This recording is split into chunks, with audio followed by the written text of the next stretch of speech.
স্বর্ণের বার লুটের ঘটনায় পুলিশের সোর্স সমিদুল আলম ভুট্টো স্বীকারোক্তিমূলক জবানবন্দি দিয়েছেন। এর আগে শনিবার আটক ভুট্টোকে রোববার গ্রেপ্তার দেখানো হয়।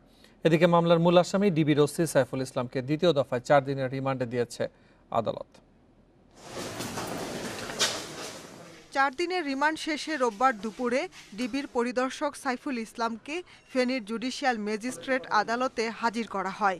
এরপর অধিকতর তদন্তের জন্য ফের 7 দিনের রিমান্ড আবেদন করেন তদন্ত কর্মকর্তা।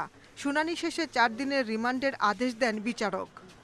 ওনারা যে 4 দিনের রিমান্ড চাইছেন আগে নিছেন, সেই রিমান্ড নেওয়ার ভিতরে দেখা গেছে যাচাই বাছাই করা হইতেছে, অর্থাৎ কোনো ডেফিনিট কোনো এভিডেন্স আসামির নিকট থেকে পান নাই।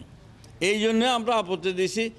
স্বর্ণ লুটের ঘটনায় শনিবার আটক করা হয় চট্টগ্রামে পুলিশের সোর্স সমিদুল আলম ভুট্টোকে।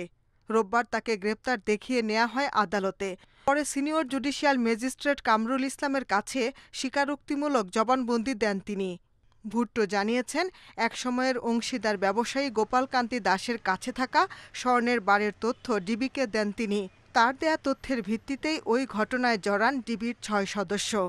এই মামলার পূর্ববর্তী জায়ও ছিলেন, তার আবেদনের প্রেক্ষিতে আজকে আমরা রিমান্ড শুনানি করি। ডিবির সাবেক যে ওসি ইন্সপেক্টর সাইফুল, ওনার 4 দিনের রিমান্ড হয়।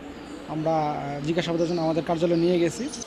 এদিকে গত মঙ্গলবার ওসি সাইফুলের বাসা থেকে উদ্ধার হওয়া 15টি স্বর্ণের বারের মধ্যে 10টি গোপালকান্তি দাসের নয় বলে জানিয়েছেন তিনি।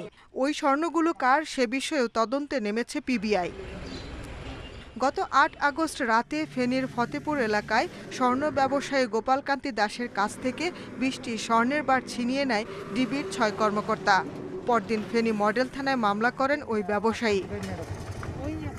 ওই মামলায় পুলিশ পরিদর্শক সাইফুল ইসলাম ছাড়াও ডিবির আরও 5 সদস্য দ্বিতীয় দফায় 3 দিনের রিমান্ডে আছেন।